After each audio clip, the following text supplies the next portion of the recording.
إن الحمد لله نحمده ونستعينه ونستغفره ونعوذ بالله من شرور أنفسنا ومن سيئات أعمالنا من يهده الله فلا مضل له ومن يضلل فلا هادي له وأشهد أن لا إله إلا الله وحده لا شريك له وأشهد أن محمدا عبده ورسوله أما بعد فإن خير الحديث كتاب الله وخير الهدي هدي محمد صلى الله عليه وسلم وشر الأمور محدثاتها وكل محدثة بدعة وكل بدعة ضلالة وكل ضلالة في النار. پچھلے درس میں نبی کریم صلی اللہ علیہ وسلم کی اطاعت کرنا، آپ کے حکموں کو ماننا، اس بارے میں کچھ باتیں ہم نے دیکھی تھیں اور کل ملا کے 5 باتیں ہیں. نمبر 1 پیج نمبر آپ 45 دیکھ سکتے ہیں 45.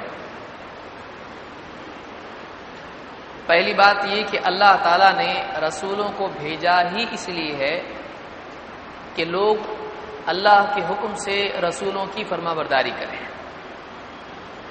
تو کوئی آدمی اگر اللہ کے رسول صلی اللہ علیہ وسلم کی بات نہیں مانتا ہے تو آپ کے بھیجنے کے مقصد ہی کو یہ نہیں سمجھا ہے، آپ کے بھیجے جانے کے مقصد کو ہی نہیں سمجھا ہوا ہے. اللہ نے فرمایا وما ارسلنا من رسول الا لیطاع باذن اللہ. اللہ نے جو کوئی رسول بھیجا تو اسی لیے بھیجا کہ اللہ کے حکم سے اس کی فرما برداری کی جائے. نمبر 2 ہدایت کا دعویٰ کرنا کوئی بھی کر سکتا ہے.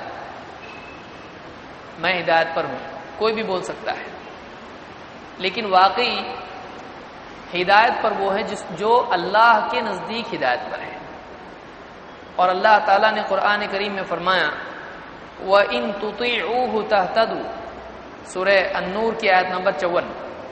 وَإِن تُطِيعُوهُ تَهْتَدُوا، اور اگر تم اس رسول کی فرما برداری اختیار کرو تو تم ہدایت پر ہوگے. تو معلوم ہوا کہ جو آدمی اپنی خواہشات پر چلتا ہے یا بے بنیاد رسم و رواج پر چلتا ہے یا سنی کہی باتوں کو اپنے لیے دین کا بدل بناتا ہے، ایسا آدمی ہدایت پر نہیں ہے، چاہے تھوڑے لوگ ہوں زیادہ لوگ، چاہے کتنی زیادہ میجورٹی اس کے پاس ہو. صحیح وہ ہے، ہدایت پر وہ ہے جو اللہ کے نبی صلی اللہ علیہ وسلم کے فرمان کے تابع، اللہ کا قرآن اور محمد رسول اللہ صلی اللہ علیہ وسلم کا فرمان. تو یہاں پر اللہ نے فرمایا وَإِن تُطِيعُوهُ تَهْتَدُوا، اگر تم اس رسول کی فرما برداری اختیار کرو تو یہ مانا جائے گا کہ تم ہدایت پر ہو. نمبر 3 اللہ اور اس کے رسول کی فرما برداری جنت میں جانے کا ذریعہ ہے. اللہ نے فرمایا وَمَن يُطِعِ اللَّهَ وَرَسُولَهُ يُدْخِلْهُ جَنَّاتٍ تَجْرِي مِن تَحْتِهَا الْأَنْهَارُ وَمَن يَتَوَلَّ يُعَذِّبْهُ عَذَابًا أَلِيمًا، کہ جو کوئی اللہ کی فرما برداری کرے اور اس کے رسول کی فرما برداری کرے، اللہ تعالیٰ اس کو ایسی جنتوں میں داخل کرے گا جن کے نیچے نہریں بہتی ہیں. وَمَن يَتَوَلَّ، اور جو پیٹ پھیر کے چل دے، ماننے سے انکار کر دے، يُعَذِّبْهُ عَذَابًا أَلِيمًا، اس کو دردناک عذاب دے گا. نمبر 4 اللہ کے رسول صلی اللہ علیہ وسلم کی اطاعت دراصل اللہ کی اطاعت ہے، کیونکہ آپ اللہ کی طرف سے مبلغ ہیں، آپ اپنی بات نہیں کرتے ہیں، آپ اللہ رب العالمین کی بات کرتے ہیں. مَن يُطِعِ الرَّسُولَ فَقَدْ أَطَاعَ اللَّهَ، جو رسول کی فرما برداری کرے دراصل اس نے اللہ ہی کی فرما برداری کی ہے. وَمَن تَوَلَّى، اور جو نہ مانے، پیٹ پھیر کے چل دے، فَمَا أَرْسَلْنَاكَ عَلَيْهِمْ حَفِيظًا، تو اے نبی ہم نے آپ کو ایسے لوگوں پر نگراں داروغہ بنا کر نہیں بھیجا ہے. آپ کی ذمہ داری ان کو منوانا نہیں ہے، آپ کی ذمہ داری ان کو سمجھانا ہے. وہ نہیں مانتے ہیں، آپ کا کام ختم ہو گیا، اب ہم ان سے نپٹیں گے. یہ اللہ کا معاملہ، اب اللہ دیکھ کے لے گا کون مانا کون نہیں مانا. تو اللہ کے نبی صلی اللہ علیہ وسلم کی جو بھی باتیں ہیں وہ آپ اپنے جی سے نہیں کہتے تھے، بلکہ آپ اللہ کی طرف سے رسول تھے، آپ لوگوں کو اللہ کی بات پہنچاتے تھے. نمبر 5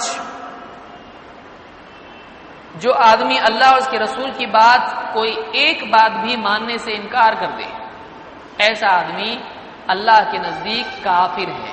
اللہ ہم سب کی حفاظت فرمائے۔ اللہ تعالیٰ نے فرمایا قل اطیعوا اللہ والرسول، اے نبی آپ کہو اللہ کی فرما برداری کرو اور رسول کی فرما برداری کرو، لوگوں کو یہ بات پہنچا دو کہ تم اللہ کی فرما برداری کرو، رسول کی فرما برداری کرو۔ فَإِن تَوَلَّوْا، پھر اگر وہ منہ موڑ کے چل دیں، پیٹ پھیر کے نکل جائیں، نہ مانے، فَإِنَّ اللَّهَ لَا يُحِبُّ الْكَافِرِينَ، تو اللہ تعالیٰ کافروں کو پسند نہیں کرتا ہے۔ یہاں پر اللہ تعالیٰ نے پہلے حکم دیا اللہ اور اس کے رسول کی ماننے کا، پھر کہا کہ اگر وہ ماننے سے انکار کر دیں، پیٹ پھیر کے چل دیں، تو پھر اللہ تعالیٰ ایسے کافروں کو پسند نہیں کرتا۔ معلوم ہوا کہ جو جانتے بوجھتے اللہ اس کے رسول کی بات کا انکار کرے، ایسا آدمی اسلام کے دائرے سے نکل جاتا ہے۔ اللہ ہم سب کی حفاظت فرمائے۔ یہ سورہ آل عمران کی آیت نمبر 32 ہے۔ یہ باتیں ہم نے پچھلے درس میں دیکھی تھی، اب ہم آگے بڑھتے ہیں۔ اللہ کے رسول صلی اللہ علیہ وسلم کی نافرمانی کرنے کا انجام کیا ہے؟ کیا نقصان ایک آدمی کو ہو سکتا ہے دنیا اور آخرت میں؟ قرآن کریم میں اللہ تعالیٰ نے فرمایا فَلْيَحْذَرِ الَّذِينَ يُخَالِفُونَ عَنْ أَمْرِهِ أَن تُصِيبَهُمْ فِتْنَةٌ أَوْ يُصِيبَهُمْ عَذَابٌ أَلِيمٌ۔ دو باتیں اللہ تعالیٰ نے یہاں پر ذکر کی ہیں۔ یہ سورہ النور کی آیت نمبر 63 ہے۔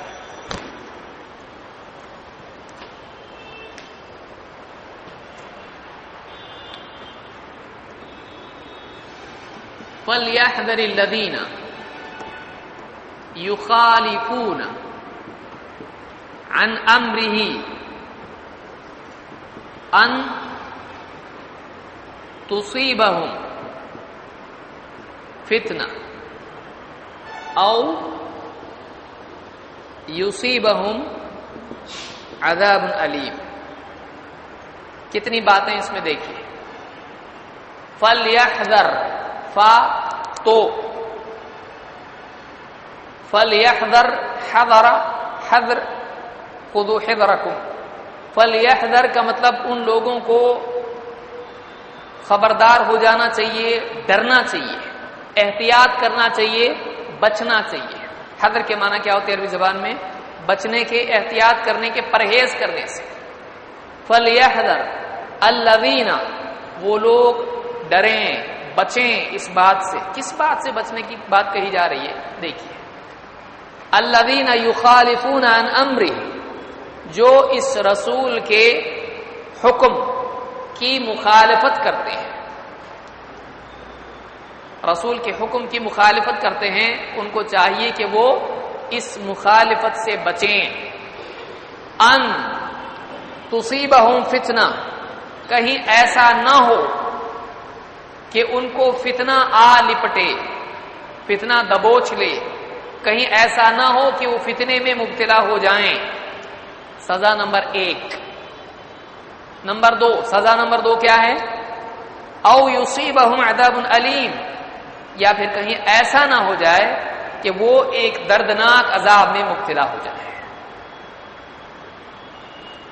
رسول کی مخالفت، رسول کے حکم کی مخالفت کتنی طرح سے ہوتی ہے؟ 3 طرح سے ہوتی ہے۔ رسول کے حکم کی مخالفت کتنی طرح سے ہوتی ہے؟ 3 طرح سے ہوتی ہے۔ ایک، آدمی اپنے دل میں انکار کرے، چاہے عمل کرے۔ اس کی مثال کون لوگ تھے؟ منافقین۔ دل سے وہ نماز کو مانتے تھے، وَإِذَا قَامُوا إِلَى الصَّلَاةِ قَامُوا كُسَالَىٰ، نماز کی طرف آتے سستاتے ہوئے، کسمساتے ہوئے، جی نہیں چاہتا تھا، کیونکہ نماز کو مانتے ہی نہیں تھے، اللہ کے رسول صلی اللہ علیہ وسلم کو حق پر مانتے ہی نہیں تھے، لیکن مجبوراً مانتے تھے۔ تو باطناً انکار ہو، اندر سے انکار ہو، چاہے زبان یا عمل سے اقرار ہو۔ ایک مخالفت یہ، اندر سے مخالفت۔ 2، زبان سے انکار کر دے۔ یہ کس کا عمل ہے؟ زبان سے انکار، تو زبان سے بھی کیا اور ساتھ میں دل میں تو مانتے تھے ہی نہیں، لیکن کھل کے انکار کر دیا۔ منافق ہیں؟ نہیں، منافق پہلے ہیں۔ کہ جنہوں نے دل سے انکار کیا ہے صرف، چاہے ظاہر میں عمل کریں. دوسرے کفار ہیں کہ جنہوں نے کہا ہم نہیں مانتے، ہم نہیں مانتے، کھل کے کہا ان الذین کفروا سواء علیہم انذرتہم ام لم تنذرہم لا یؤمنون، کہ انہوں نے کھل کے انکار کیا اور اندر سے بھی انکار تھا اور زبان سے بھی کھل کے انکار کیا. تیسری صورت مخالفت کی ہے جو ان سے چھوٹی ہے لیکن وہ بھی بری ہے. وہ کیا مخالفت ہے؟ ایک آدمی دل میں تو مانے لیکن عمل میں مخالفت کرے.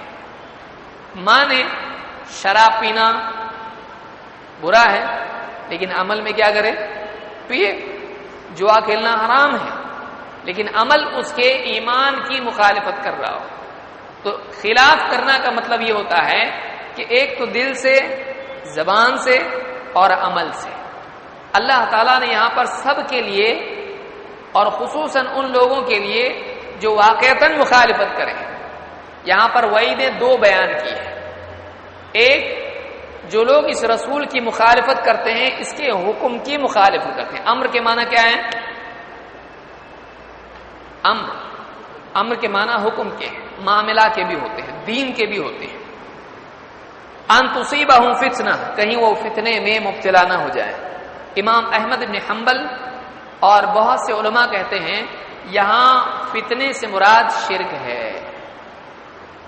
جو آدمی رسول کے حکم کی مخالفت کرے گا بہت ممکن ہے بگڑتے بگڑتے بگڑتے وہ کہاں پہنچ جائے؟ وہ شرک اور کفر میں جا پڑے. اس لیے گناہوں سے بھی بچنا چاہیے. عربی زبان میں مشہور قول علماء کا کہ المعصیۃ برید الکفر، گناہ کفر کا خط ہے. یعنی ایک آدمی اگر گناہ کر رہا ہے تو وہ اپنے آپ کو کفر کی طرف لے جا رہا ہے. اللہ ہم سب کی حفاظت فرمائے. تو ایک آدمی کو گناہوں سے بھی بچنا چاہیے. کیوں؟ اس لیے کہ گناہ کا دل پر اثر پڑتا ہے، دل پہ دھبا لگتا ہے. دھیرے دھیرے اگر توبہ نہیں کرے گا دھبا بڑھتا چلا جاتا ہے اور پورے دل پر وہ چھا جاتا ہے. یہاں تک کہ دل کا حال یہ ہوتا ہے کہ دل ہدایت اخذ کرتا ہے نہیں. کلا بل ران علی قلوبہم ما کانوا یکسبون. اللہ نے فرمایا بلکہ ان کے دلوں پر زنگ لگ گیا ان کے اعمال کی وجہ سے، ان کے برے اعمال کی وجہ سے. تو برے اعمال کا دل پر بھی اثر پڑتا ہے یہاں تک کہ آدمی کا دل فتنے میں مبتلا ہو جاتا ہے، گمراہ ہو جاتا ہے، کفر تک بھی جا سکتا ہے. کتنے لوگ ہیں آپ دیکھیے ان کو گناہ کرتے ہیں، مثلا شراب پی رہا ہے، کئی مرتبہ کوئی روکتا ہے شراب مت پیا کر گناہ ہے، شراب مت پیا کر گناہ ہے. ٹھیک ہے بھائی چھوڑ دوں گا چھوڑ دوں گا چھوڑ دوں گا. ایک دن ایسا ہوتا ہے بولتا ہے جا میں پیوں گا، حرام ہو حلال حرام تیرے لیے میں پیتا. تو ایک آدمی اگر گناہ کا ارتکاب مسلسل کرے، عملی مخالفت نبی کریم صلی اللہ علیہ وسلم کی کرے، بہت ممکن ہے کہ شیطان دھکیلتے دھکیلتے اس کو کفر تک لے جائے، شرک تک لے جائے، وہ اسلام سے ہی نکل جائے. اس لیے گناہ کو بھی چھوٹا نہیں سمجھنا چاہیے. نہیں کہ ہمارا عقیدہ صحیح ہے بھائی گناہ چل جاتا ہے، گناہ تو گناہ اللہ معاف کر دے گا. نہیں، بہت ممکن ہے وہ گناہ ہم کو کہاں لے جائے؟ کفر تک لے جائے. اللہ ہم سب کی حفاظت فرمائے.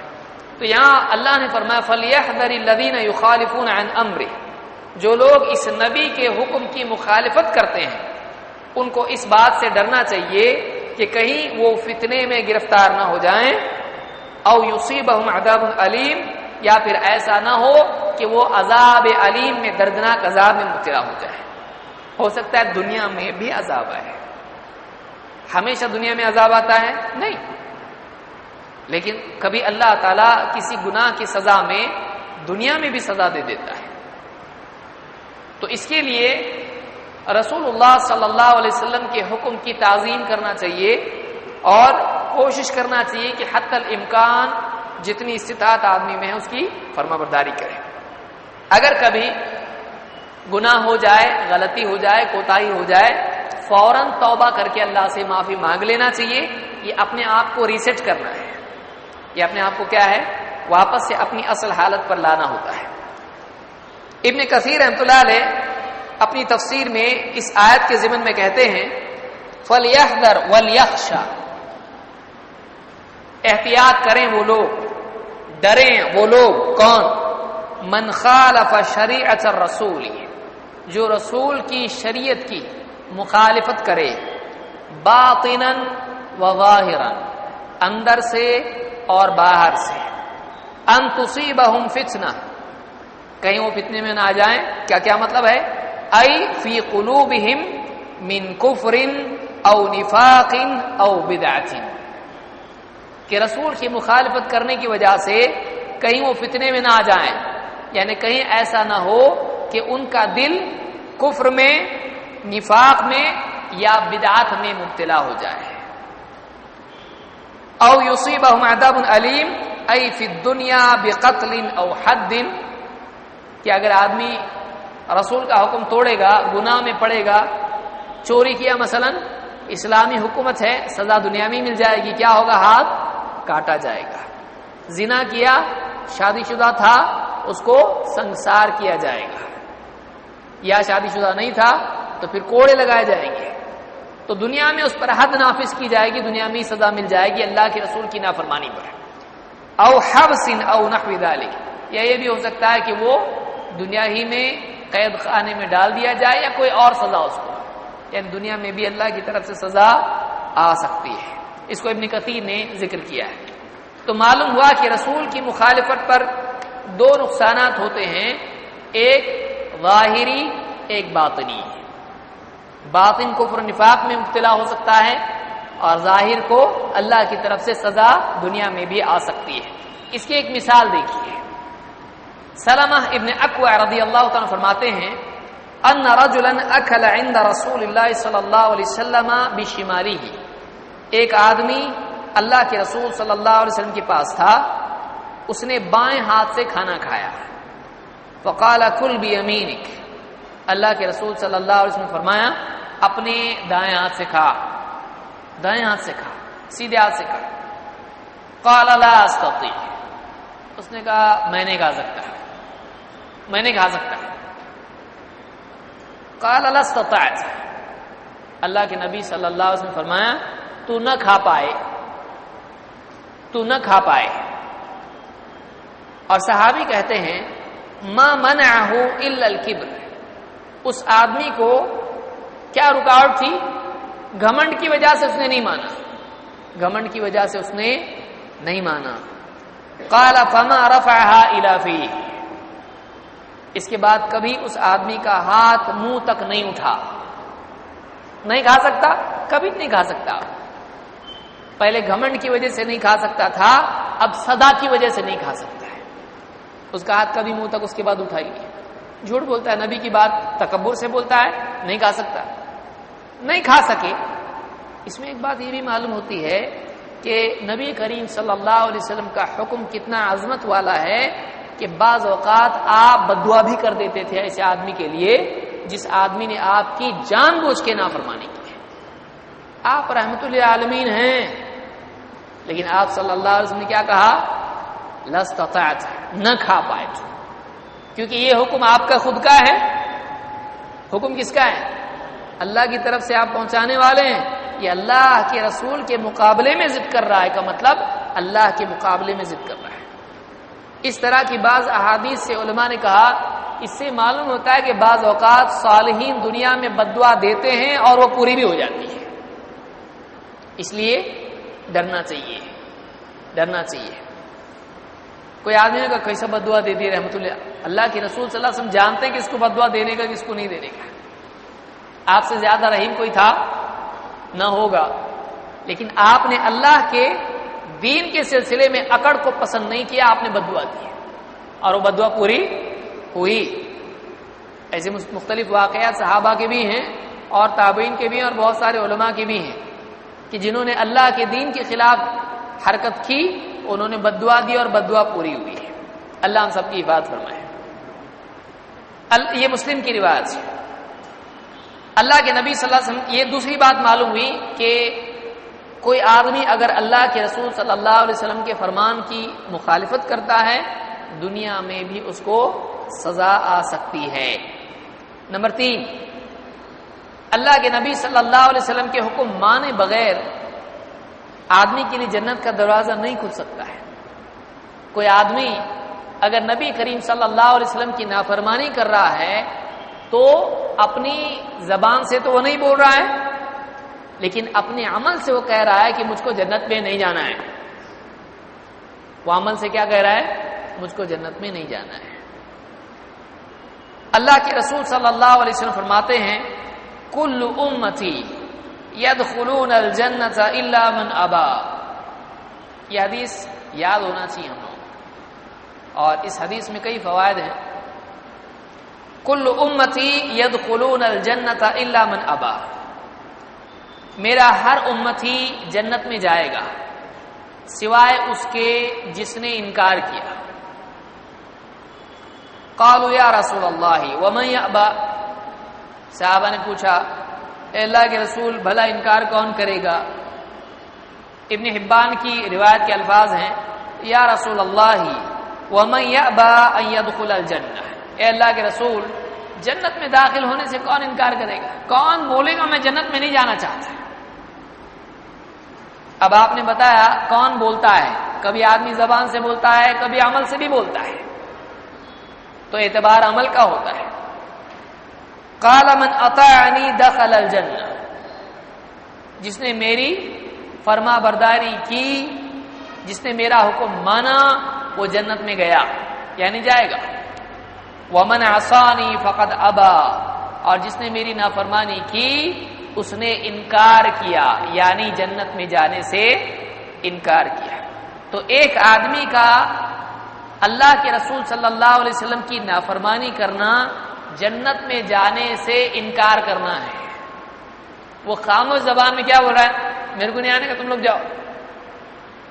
آپ بتائیے مثال کے طور پر بس آئی اور 4 آدمی اس میں چڑھے اور ایک آدمی ادھر ہی رکا ہے، اس کو کوئی پوچھے گا آ رہے کیا؟ بولے گا اس کو آنا ہوتا تو بس میں بیٹھ جاتا۔ وہ آ رہا نہیں ہے، اس کا مطلب کیا ہے؟ وہ نہیں آنا چاہتا ہے۔ وہ اپنے عمل سے بتا رہا ہے کہ اس کو آنا نہیں ہے۔ کیا پوچھتا کنڈکٹر آ رہے کیا؟ پوچھتا نہیں، پوچھتا، اس کو معلوم ہے کھڑا ہے۔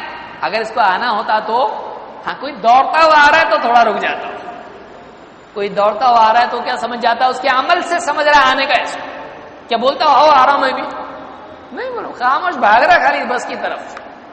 اس کا دوڑنا، بس کی طرف بڑھنا، یہ اس بات کی علامت ہے کہ اس کو آنا ہے۔ اور جو آدمی نہیں آ رہا ہے اس کو نہیں آ رہا بولنے کی ضرورت نہیں ہے، اس کا نہ آنا خود دلیل ہے اس بات کی کہ وہ انکار کر میرے کو نہیں آنا ہے۔ اسی طرح سے جو آدمی اللہ کے نبی صلی اللہ علیہ وسلم کے حکموں پر عمل کر رہا ہے، وہ اپنے عمل سے بتا رہا ہے میرے کو جنت میں جانا ہے، کر کے تو کر رہا ہوں میں اتنا۔ اور جو آدمی آپ صلی اللہ علیہ وسلم کی نافرمانی کر رہا ہے، وہ اپنے عمل سے کہہ رہا ہے کہ میرے کو نہیں آنا ہے، کر کے تو میں غلط کر رہا ہوں، کر کے تو میں الٹا کر رہا ہوں۔ تو اسے ایک بات یہ معلوم ہوتی ہے کہ آدمی کا عمل اس کے قول پر حاکم ہوتا ہے۔ اعتبار کس چیز کا ہے؟ اس کے عمل کا ہے۔ زبان سے آدمی بڑے بڑے دعوے کرے لیکن عمل اس کے خلاف ہو تو آدمی کا عمل ہی اس کو لے کر ڈوبے گا، چاہے اس نے زبان سے کتنی بڑی بات کیوں نہ کہی ہو۔ اللہ تعالیٰ ہم سب کی حفاظت فرمائے۔ یہ حدیث بخاری اور مسلم، ایک بخاری کی حدیث ہے اور ابن حبان نے بھی اس کو روایت کیا ہے۔ تو یہ 3 باتیں ہم کو معلوم ہوئی۔ کیا؟ رسول اللہ صلی اللہ علیہ وسلم کی نافرمانی کا انجام کتنی چیزیں ہیں؟ بہت ساری چیزیں، اس میں سے 3 باتیں کیا ہیں؟ نمبر 1، چھوٹی گمراہی سے بڑی گمراہی میں آدمی جا سکتا ہے، چھوٹی گمراہی سے بڑی گمراہی میں آدمی مبتلا ہو سکتا ہے۔ یعنی ایک آدمی اگر عمل سے مخالفت کر رہا ہے تو گمراہی میں اس کے اور بڑی گمراہی میں مبتلا ہونے کا امکان ہے۔ اور ہم نے خود اپنی زندگی میں دیکھا جنہوں نے قرآن و سنت کی مخالفت کی وہ قبروں کو سجدہ کرنے میں چلے گئے جو ایک زمانے میں اس کا انکار کرتے تھے، قبروں کی پورے مراقبے کرنے بیٹھ گئے اور کیا کیا عقیدے ان کے ہو گئے۔ اللہ حفاظت فرمائے۔ تو آدمی کتنا گمراہ ہو سکتا ہے بول نہیں سکتے ہیں۔ اور دوسری حدیث سے معلوم ہوا کہ بظاہر ایک چیز چھوٹی ہوتی ہے، بظاہر سیدھے ہاتھ سے کھایا الٹے ہاتھ سے کھایا، دونوں ہاتھ اللہ نے دینا، کیا پرابلم ہے؟ دکھنے میں چھوٹا ہے، کوئی بھی آدمی یار اتنا ٹینشن لینے کی کیا چیز ہے؟ سیدھے ہاتھ سے کھانے کا، الٹے ہاتھ سے کھائے، کیا مسئلہ ہے؟ آپ کو اتنا ٹینشن کیوں آ رہا ہے؟ یہاں اصل ٹینشن کس چیز کا ہے؟ نبی کی نہیں مان رہا ہے، تو یہ نہیں دیکھنا چاہیے بعد میں کیا ہوتا ہے اتنی چھوٹی چیز ہے، ہاتھ ادھر باندھنے کا ادھر باندھنے کا رفلتیں کرنے کا نہیں کرنے کا یہ کرنے کا، وہ مخالفت تو کس کی کر رہا ہے؟ چھوٹا ہے بڑا ہے یہ مت دیکھ، یہ دیکھ کہ کس نے بتایا ایسا کرنے کو، تو مخالفت کس کے عمل کی کر رہا ہے۔ اس لیے ایک آدمی نبی کریم صلی اللہ علیہ وسلم کی ایک ایسی چیز جو مستحب ہے، کبھی کبھی کیا آپ نے، کبھی کبھی کیا آپ نے، ایک مرتبہ کیا اللہ کے نبی صلی اللہ علیہ وسلم نے زندگی میں، اگر اس چیز کا مذاق اڑاتا ہے یا اس کو غلط کہتا ہے، اس کی مخالفت کرتا ہے، ایسا آدمی اسلام سے نکل جاتا ہے۔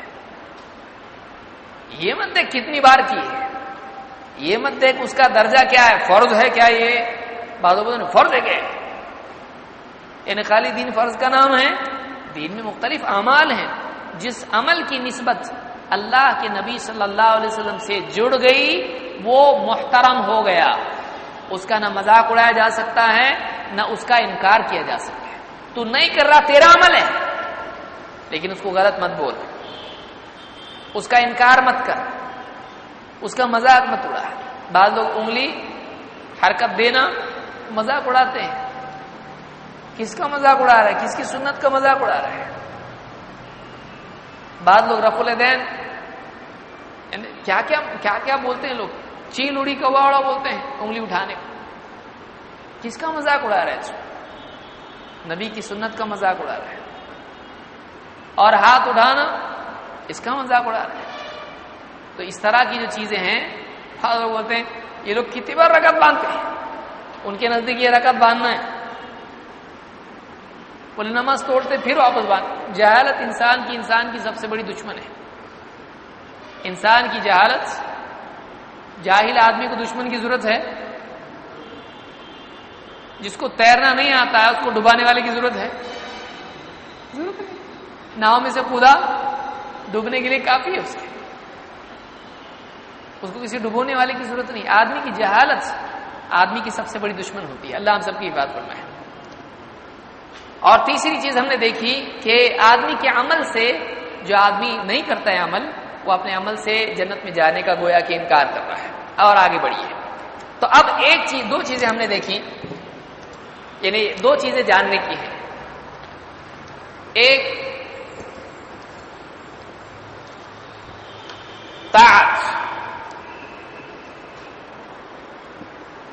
یا اس کو اطاعت بھی کہتے ہیں اردو میں، اور دوسرے ہیں اتباع۔ دونوں میں فرق کیا ہے فرق؟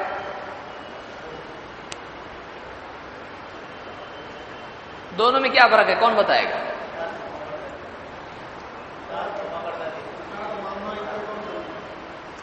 اطاعت ماننا، اتباع چلنا۔ عام طور سے اطاعت کے لیے کیا ضروری ہے؟ حکم، اور اتباع کے لیے عمل، یعنی کسی نے کچھ کہا اس کو حکم کو مان کے چلنا۔ جیسے مثلا گھر میں والدین نے حکم دیا پانی لا، تو ابھی کیا ہے؟ اطاعت ہے، حکم ہے۔ اللہ تعالیٰ نے حکم دیا، اللہ کے رسول نے حکم دیا، جیسے وَأَقِيمُوا الصَّلَاةَ وَآتُوا الزَّكَاةَ، اللہ نے کہا نماز قائم کرو اور زکوٰۃ ادا کرو، یہ کیا ہے؟ حکم ہے۔ اس کو ماننا کیا ہوا؟ اطاعت۔ تو جو زبان سے کہا گیا، اللہ کے رسول صلی اللہ علیہ وسلم نے جو کہا اس کو ماننا، عمل کرنا، اس کو کیا کہتے ہیں؟ اور کچھ چیزیں ہیں اللہ کے نبی صلی اللہ علیہ وسلم نے زبان سے نہیں کی، زبان سے نہیں کہی، آپ نے کیا، تو اب آپ صلی اللہ علیہ وسلم نے ایسا کیا اس لیے اس کو کرنا، اس کو کیا کہتے ہیں؟ اتباع۔ اتباع جیسے آپ نے کیا فرمایا؟ صلو کما رأیتمونی اصلی، یہ عام حکم دیا، جیسے مجھ کو پڑھتا دیکھتے ہو نماز تم بھی پڑھو، یہ کیا ہوا؟ حکم۔ اور آپ نے پھر رکوع کیا، دعائیں پڑھی، اور اس میں نماز میں ہاتھ باندھے، اور یہ جو کچھ بھی کیا، یہ کہ اس کی کیا، یہ آپ کا عمل ہے، اس کی کیا کی جائے گی؟ اتباع۔ سمجھ میں آیا؟ تو حکم قولی ہوتا ہے، اس کی فرما برداری اطاعت ہوتی ہے، اور اتباع عمل کی ہوتی ہے اس کو کرنا کیا ہوتا ہے؟ اتباع. جیسے مثلا اللہ کے نبی صلی اللہ علیہ وسلم نماز پڑھ رہے تھے، نماز ہی میں آپ نے جوتیاں اتار دی. صحابہ نے کیا کیے؟ جوتیاں اتار دی. نماز کے بعد آپ نے پوچھا تم نے کیوں اتاری؟ صحابہ نے جواب کیا دیے؟ آپ نے کہا اتارنے کے لیے. ایسا کہا آپ نے اتاری تو ہم نے بھی اتاری. تو یہ کیا ہوا؟ یعنی عمل دیکھ کر عمل کرنا اتباع ہے، اور حکم سن کر مان کر عمل کرنا اطاعت ہے. یاد رہے گا. اب ہم دیکھیں گے کہ نبی کریم صلی اللہ علیہ وسلم کی اتباع کرنا، آپ کے طریقے کی پیروی کرنا، اس بارے میں کیا آیا ہے. بہترین طریقہ رسول اللہ صلی اللہ علیہ وسلم کا طریقہ ہے. اللہ کے نبی صلی اللہ علیہ وسلم فرماتے ہیں، آپ خطبے میں اکثر ہی کہا کرتے تھے فَإِنَّ خَيْرَ الْحَدِيثِ كِتَابُ اللَّهِ وَخَيْرُ الْهُدَى هُدَى مُحَمَّدٍ. اور بعض روایتوں میں ہے وَخَيْرَ الْهَدْيِ هَدْيُ مُحَمَّدٍ. اب یہ دونوں میں فرق یاد رکھیے. اب یہ ایسے الفاظ میں جو بتاتا ہوں اس کو یاد رکھنا. امتحان میں آپ ایک بار دیکھ چکے ہیں. اب آگے آپ کو یاد رہے گا جب بھی میں ایسا کچھ کرتا ہوں ریڈ لائٹ آپ کی جلنا چاہیے کہ آ سکتا ہے. ضروری نہیں آئے، آ بھی سکتا ہے. اب یہاں دیکھیے ہدا اور ہدی، ہدیٌ اور ہدن، دونوں کا فوٹو تو ایک جیسے دکھ رہا، دونوں ایک جیسے دکھ رہے ہیں کیونکہ عرب عام طور سے زیر زبر لکھتے نہیں لکھتے. تو اب یہاں کیا ہوگا؟ ہدا کیسا لکھتے ہیں؟ ہدا. اور یہاں نقطے اس کو نہیں آتے، کبھی ہدا میں نقطے نہیں آتے. حد یون یعنی دو نقطے ادھر آئیں گے. دونوں میں فرق ہے کیا؟ ہے فرق ہے. کیا فرق ہے؟ خدا رہبری کے لیے آتا ہے. قرآن کے بارے میں اللہ نے کیا فرمایا؟ ذالک الکتاب لا ریب فیہ ھدی للمتقین.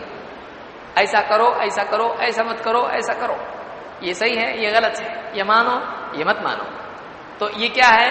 خدا رہبری، گائیڈنس، بتانا کہ کیا کرنا ہے کیا نہیں کرنا ہے. اس کو کیا کہتے ہیں؟ ہدایت. اسی پر سے ہدایت. اور ہدیٌ کا مطلب ہوتا ہے عملی نمونہ. ہدی کا مطلب کیا ہوتا ہے؟ عملی نمونہ. کہ کسی کی سیرت ہے کہ اچھے اخلاق، اچھا عمل، اس کو کیا کہتے ہیں؟ ہدیٌ. کہ اللہ کے نبی صلی اللہ علیہ وسلم کی عملی زندگی ہمارے لیے کیا ہے؟ اسوہ اس کو کہا جاتا ہے. اسوہ نمونہ، گائیڈ، پریکٹیکل ماڈل. تو اس کو عربی زبان میں کیا بولتے ہیں؟ ہدی. تو یہ دو لفظ کیا ہوئے؟ کون سے لفظ ہم نے سیکھے؟ ہدا اور ہدیٌ. ہدا کے معنی قولی رہبری اور ہدی کے معنی عملی نمونہ. اس کو یاد رکھیے. ہدا کے معنی قولی رہبری جیسے کہ قرآن ہے، اور ہدی کا مطلب ہوتا ہے عملی نمونہ. تو دونوں اعتبار سے حدیث آئی ہے. مسلم کے الفاظ ہیں فَإِنَّ خَيْرَ الْحَدِيثِ كِتَابُ اللَّهِ وَخَيْرَ الْهُدَى هُدَى مُحَمَّدٍ. سب سے بہترین بات حدیث اللہ کی کتاب ہے. معلوم ہے قرآن بھی حدیث ہے. بعضوں کیا ہوتے ہیں تم لوگ اہل حدیث ہے، تم اس کا مطلب قرآن کو نہیں مانتے. بھائی ہم قرآن کو بھی مانتے ہیں. کیوں؟ حدیث بولنے سے قرآن کا انکار ہوتا ہے، کیونکہ قرآن بھی کیا ہے؟ حدیث ہے. تو اللہ کی طرف سے حدیث ہے. کہ حدیث میں کیا اللہ کے نبی صلی اللہ علیہ وسلم فرما رہے ہیں؟ فَإِنَّ خَيْرَ الْحَدِيثِ كِتَابُ اللَّهِ. سب سے بہترین حدیث کیا ہے؟ اللہ کی کتاب ہے. یعنی حدیث کے معنی کیا ہوتے ہیں؟ بات. تو قرآن کس کی بات ہے؟ اللہ کی بات. ہم اللہ کی بات بھی مانتے اور رسول کی بات بھی مانتے ہیں. تو ایسا تھوڑی ہے کہ ہم حدیث کو مانتے قرآن کو نہیں مانتے. تو ہم قرآن بھی مانتے، حدیث بھی مانتے ہیں. تو حدیث کے معنی بات کے ہوتے ہیں، اور قرآن بھی کیا ہے؟ حدیث ہے، قرآن میں بھی اس کو کہا گیا، احسن الحدیث اس کو کہا گیا۔ وخیر الہدی ہدی محمد، اور سب سے بہترین رہبری یعنی قولی رہبری کس کی ہے؟ محمد رسول اللہ صلی اللہ علیہ وسلم کی۔ نسائی کے الفاظ ہیں وخیر الہدی ہدی محمد، سب سے بہترین عملی نمونہ کس کا ہے؟ محمد صلی اللہ علیہ وسلم۔ تو دونوں معنی میں یہ بات آتی ہے کہ آپ کی قولی رہبری بھی بہترین ہے اور عملی نمونہ بھی سب سے بہتر ہے۔ نمبر 2، ایک آدمی اللہ کی محبت کا دعویٰ کرے یا لوگوں کے سامنے بتانے کی کوشش کرے میں بھی ولی ہوں۔ بہت سارے بابا رہتے نا، چرس گانجا حکا تمباکو کھا پی کے خوش، اور ولایت کے دعوے کیسا چیک کریں گے؟ اور تھوڑی سی چمتکار بتا دیا، یہاں سے اودی نکالا وہاں سے پیسے نکالے۔ تو اب پبلک کیا کرتی ہے؟ عام طور سے ایسے لوگوں کے پیچھے بھاگتی ہے۔ جو عجیب و غریب کام کرے یا کچھ تو الٹا ہی کرے، لوگوں کے نزدیک کیا ہو جاتا ہے؟ وہ ولی ہوتا ہے، چاہے کتنے ہی منکرات کرے۔ اللہ کے نزدیک محبوب کون ہے؟ اللہ کس سے محبت کرتا ہے؟ یہ قاعدہ اللہ نے قرآن کریم میں بتا دیا ہے۔ اللہ تعالیٰ فرماتا ہے قل، اے نبی آپ کہو۔ اب دیکھو اس آیت کو ہم تھوڑا سا دیکھ لیتے ہیں۔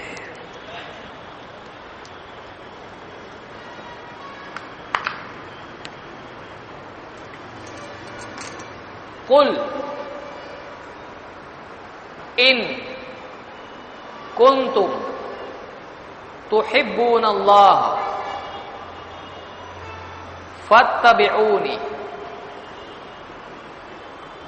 یحببکم اللہ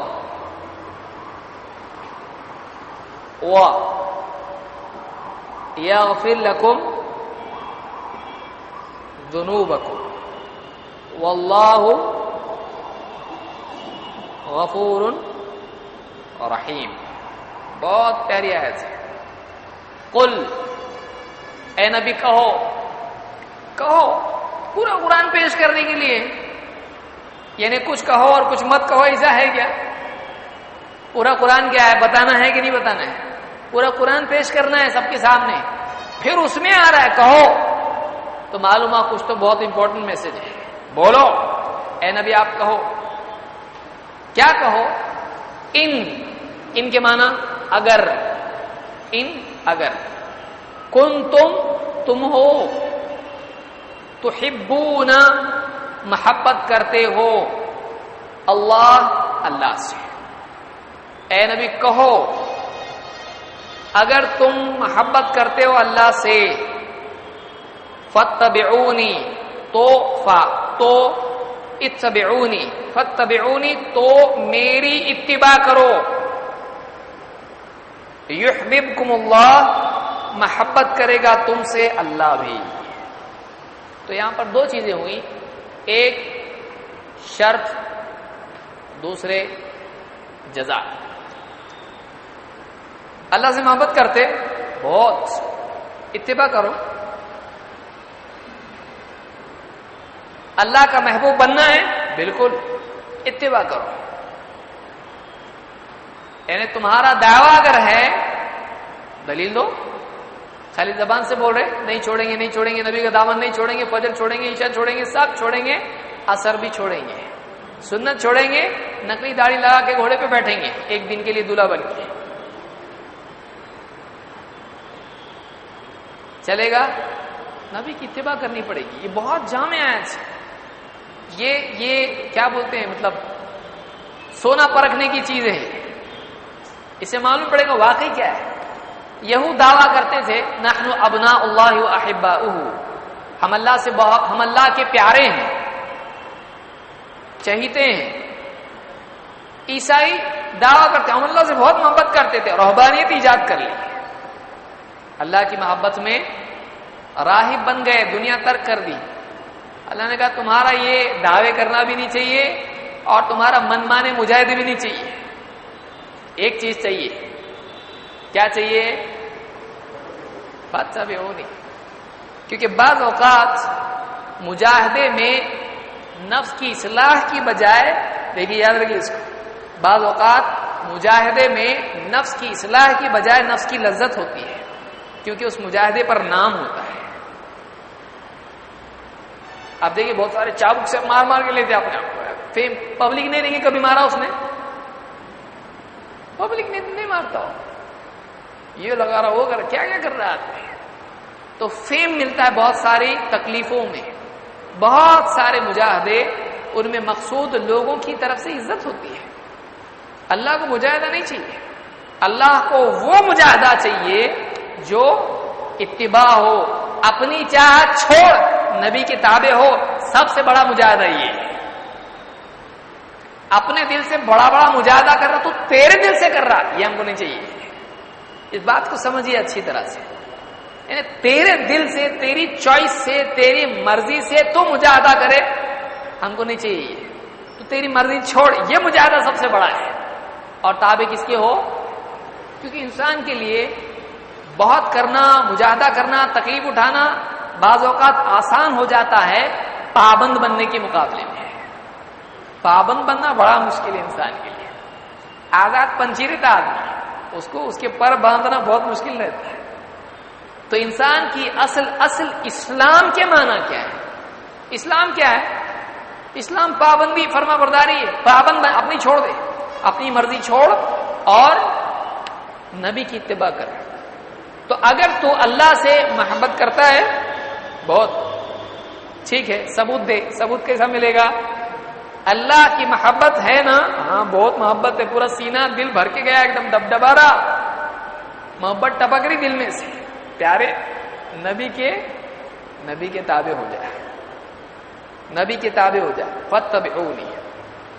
تو یہ امتحان بہت بڑا امتحان ہے. اسی لیے علماء نے کہا، ابن کثیر نے آپ دیکھیے کیا کہا ہے اس بارے میں، اللہ نے اس کو امتحان بنا دیا.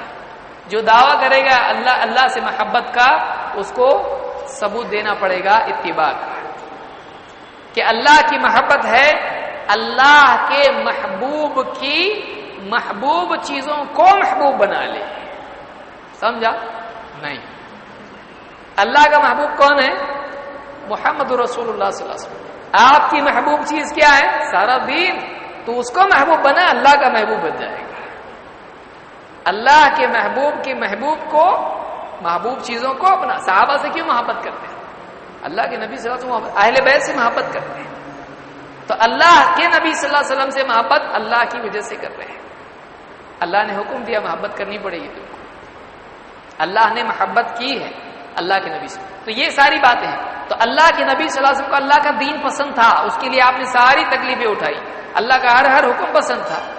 تو جو آدمی اللہ سے محبت کرتا ہے، اس کو چاہیے کہ اللہ کے محبوب محمد رسول اللہ صلی اللہ علیہ وسلم کی محبوب شریعت کے تابع ہو جائے. یحببکم اللہ، تب جا کے تم کو وہ ملے گا جس کے لیے تم اللہ سے محبت کر رہے ہو. تب جا کر تم کیا بنو گے؟ اللہ کے محبوب. اسی لیے امام شافعی رحمۃ اللہ علیہ نے کہا کہ کوئی آدمی اگر ہوا میں بھی اڑے، اس کا اعتبار مت کرو جب تک کہ اس کے عمل کو کتاب و سنت پہ پرکھ نہ لو. عجیب و غریب کرنا، مکھی مچھر بھی اڑ رہے ہوا میں، کیا بھاری ہے نا. چڑیا کیسے اڑ رہی روزانہ بغیر پیٹرول کے، اور کیسے ٹرن مارتی واپس؟ پلین مار سکتا ہے کیسے؟ تو کوئی آدمی ہوا میں اڑے تو کیا مسئلہ ہے؟ تو پانی پہ چلنا یا ہوا میں اڑنا اور عجیب و غریب چیزیں کر کے بتانا بڑی بات نہیں. سب سے عجیب و غریب چیز یہ ہے کہ ایک آزاد بندہ ساری آزادی کے باوجود کوئی زنجیر نہیں، کچھ نہیں ہے، پھر بھی تابع ہو گیا نبی کے، جس کو دیکھا بھی نہیں. اس سے زیادہ عجیب کیا ہے؟ سب سے عجیب کرامت یہ ہے. سب سے بڑی کرامت کیا ہے؟ سب سے بڑی کرامت یہ ہے. اسی لیے علماء نے کہا الاستقامت فوق الکرامہ. استقامت کیا ہے؟ ساری کرامتوں سے اوپر ہے. کیوں؟ اس لیے کہ کرامت، چمتکار تیرا دل چاہتا ہے، تو چاہتا ہے کرامت، لیکن استقامت رب چاہتا ہے. آدمی خوش تھا اپنے ساتھ ایسا ہونا مانگتا، عجیب تھوڑا سا بہت اچھا لگتا ہے. تو تیری چاہت ہے کرامت سے، تیری چاہت ہے، تیری چاہت استقامت تیرے رب کی چاہت سے. تو ایک آدمی جو ہے واقعی نبی کی سنت پر جم جائے، فاتبعونی، کیا ملے گا؟ اتباع کرے گا. نمبر 1 اللہ کا محبوب بن جائے گا. نمبر 2 سارے گناہوں کی مغفرت ہو جائے گی. کہ ایک یحببکم اللہ، اللہ محبت کرے گا. جس سے اللہ محبت کرے اس کو کیا بولتے ہیں؟ اللہ کا ولی ہے. محبت کس سے کرتے ہیں؟ دوست سے کہ دشمن سے؟ بہت دشمن ہے میرا، بہت محبت ہے میرے کو اس سے. یہ دوست ہے، محبت نہیں میرے کو اس سے. میرے کو ایسا ہے. جو اللہ کا محبوب ہے وہ اللہ کا دوست ہے.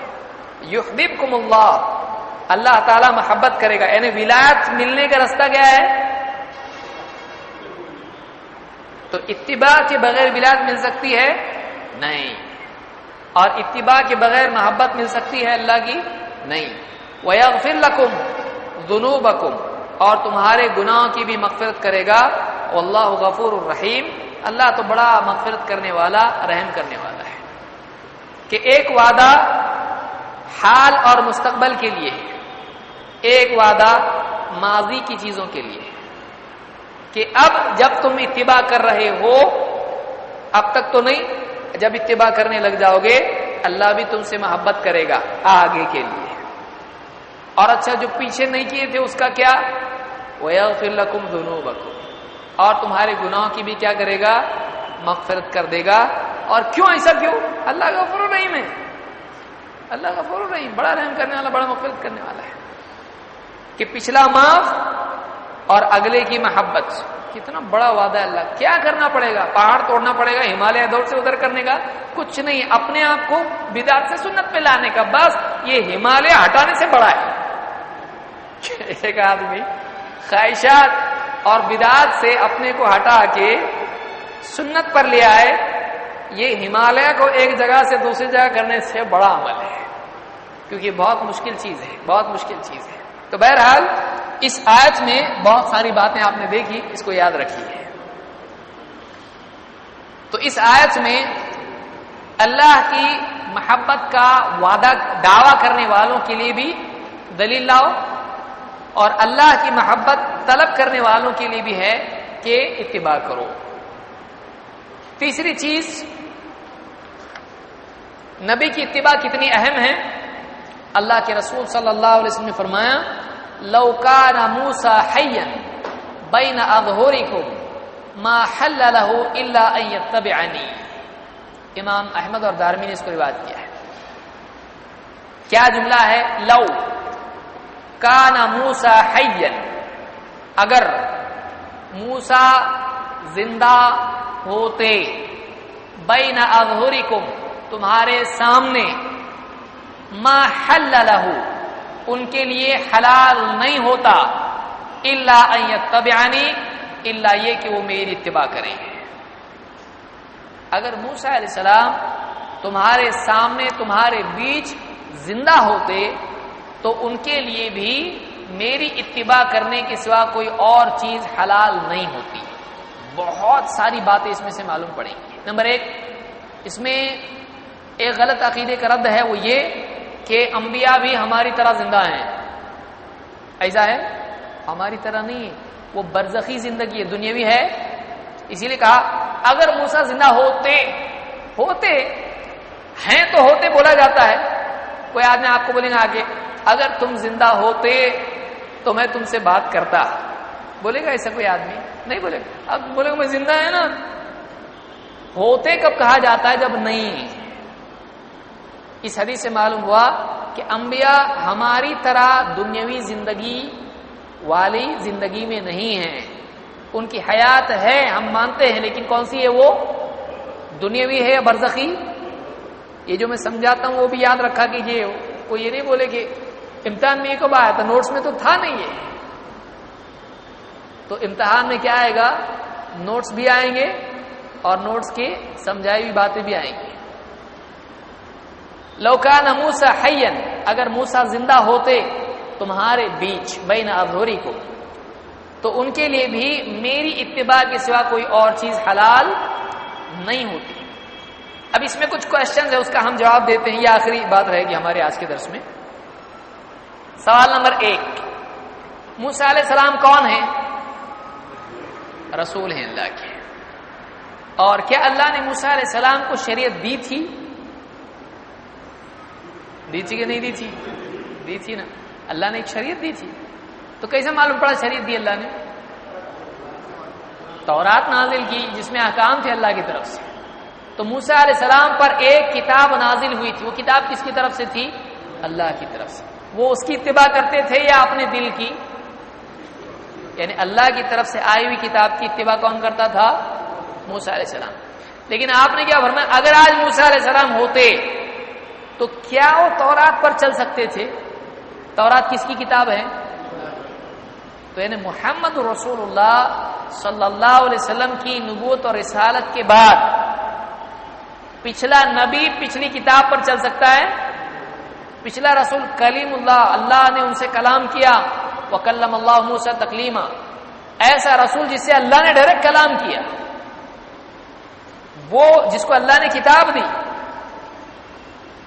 ایسا رسول جو اتنی قرب کے مراتب طے کر چکا تھا کہ جس کے دل میں تمنا ہوئی تو کہا قال رب ارنی انظر الیک، اللہ بہت ابھی اتنا ہو گیا اللہ میں تم کو دیکھنا ہی چاہتا ہوں، اتنا قریب. لیکن ایسا رسول بھی اگر آج ظاہر ہوتا نبی صلی اللہ علیہ وسلم کے زمانے میں تو ان کے لیے کیا ان کی کتاب پر چلنا جائز ہوتا؟ یعنی نبی اپنی کتاب پر نہیں چل سکتا ہے محمد صلی اللہ علیہ وسلم کے مقابلے میں. تو آپ بتائیے آج ہمارے فلاں امام، مفتی، پیر، سماج، باپ دادا کہیں جمع، کوئی گنتی میں جمع نہیں، ان کو نبی کے مقابلے میں ایک آدمی لائے، حدیث کے مقابلے میں، قرآن کے مقابلے میں لائے. اس سے بڑھ کر جہالت اور یعنی بددینی کیا ہو سکتی ہے کہ موسیٰ علیہ السلام آئیں گے تو بھی نہیں چل سکتے اپنی شریعت پہ، ان کو میرے پیچھے چلنا پڑے گا. جس کو اللہ نے طے کیا، اللہ نے کتاب دی، وہ بھی نبی کریم صلی اللہ علیہ وسلم کے بالمقابل الگ نہیں چل سکتے ہیں. تو آپ بتائیے آج کوئی آدمی، اور ایک روایت میں آپ نے یوں بھی کہا کہ لو بدا لکم موسیٰ وترکتمونی فاتبعتموہ وترکتمونی لضللتم عن سواء السبیل، اگر آج موسیٰ علیہ السلام ظاہر ہو جاتے اور تم مجھ کو چھوڑ کے ان کے پیچھے چلنے لگ جاتے، لضللتم عن سواء السبیل، تو تم سیدھے راستے سے بھٹک جاتے ہیں. مطلب اللہ کے نبی صلی اللہ علیہ وسلم کو چھوڑ کے موسیٰ علیہ السلام کے پیچھے چلنا ہدایت ہے کہ گمراہی ہے؟ سمپل کوشچن ہے، حدیث بتا رہا ہوں میں. اگر آج موسیٰ علیہ السلام ظاہر ہو جاتی ہے، لو بدا لکم موسیٰ فاتبعتموہ، اور تم ان کی اتباع کرتے، کیسے؟ وترکتمونی، اور مجھ کو چھوڑ دیتے، مجھ کو چھوڑ کے تم ان کے پیچھے چلتے، یعنی میری بات چھوڑ کے ان کی بات پہ چلنے لگ جاتے، میری بات چھوڑ کے ان کی بات پہ چلنے لگ جاتے، تو کیا ہوتا؟ لضللتم ضلالہ لضللتم عن سواء السبیل، سیدھے راستے سے تم بھٹک جاتے ہیں.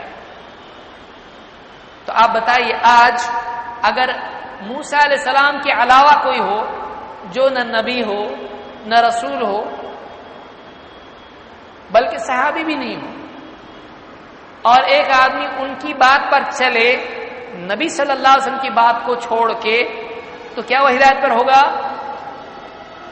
اگر ثابت ہو جائے، علماء کی ماننا غلط نہیں ہے، لیکن کیسے؟ علماء اگر اللہ اور اس کے رسول کے حوالے سے بات کریں، دلیل پر ہم کو چلنے کے لیے کہیں تو ان کی ماننا چاہیے. لیکن اگر کوئی عالم صاف صریح قرآن و سنت کی بات کے خلاف ہم کو کچھ بات بتائے یا اس پہ چلنے کو منع کرے، کوئی اور عمل ہم کو سکھائے، اس پر چلنا جائز ہوگا؟ بولے یہ تو بڑا عالم ہے، یہ تو عالم ہے، وہ تو نبی ہے. نبی کے پیچھے نہیں چل سکتے ہیں، رسول کے پیچھے نہیں چل سکتے ہیں، محمد رسول اللہ صلی اللہ علیہ وسلم کے مقابلے میں تو غیر نبی کے پیچھے کیسے چل سکتے ہیں؟ جس کو اللہ نے طے کیا اس کے پیچھے نہیں چل سکتے ہیں، تو جس کو اللہ نے طے کیا اس کے پیچھے کیسے چل سکتے ہیں؟ ہاں اگر کوئی بھی ہو، بڑا ہو یا بچہ بھی ہو، اگر اگر وہ کتاب و سنت کی بات کہے ہم تو اس کے پیچھے بالکل چلیں گے.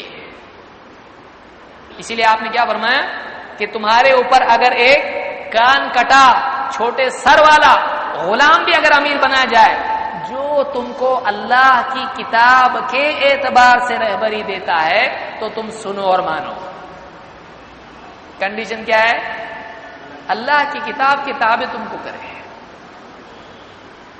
تو غلام کیوں نہ ہو، ایک دم چھوٹے سر والا کان کٹا ہوا کیسا ہی کیوں نہ ہو، لیکن اس کے پیچھے چلنا پڑے گا. لیکن بڑے سے بڑا مفتی اگر ہم کو کہے یہ حلال اور وہ شریعت میں حرام ہو، چل سکتے ہیں، مان سکتے ہیں. تو یہ ہمارا دین ہے. اور بہت سارے ہمارے مسلمان بھائی آج اسی دین کو نہیں جانتے ہیں. یہی وجہ ہے کہ ہم کو بتانا ضروری ہے. یہ علم حاصل کر کے ہم یہ باتیں لوگوں کو اگر ہم سمجھاتے ہیں تو ان کو باتیں معلوم ہوں گی. نہیں سمجھائیں گے تو کیسے معلوم پڑے گا؟ اتنا جو ہے آٹے کو پیڑے کو روٹی بنانا پڑتا تب جا کے بات سمجھ میں آتی ہے. اتنا زیادہ بڑا کریں گے تو اس کی بات سمجھ میں آئے گی. اللہ تعالی ہم سب کو سمجھدار فرمائے اور قرآن سنت کی بات سیکھنے اور اس پر عمل کرنے اور اس کی دعوت دینے کی توفیق عطا فرمائے. اس کے بعد ہم اگلے درس میں آگے کا حصہ شروع کریں گے کہ وہ کیا باتیں ہیں جو کتاب و سنت پر چلنے میں لوگوں کو رکاوٹ بنتی ہیں. اگلے درس میں ہم دیکھیں گے انشاءاللہ.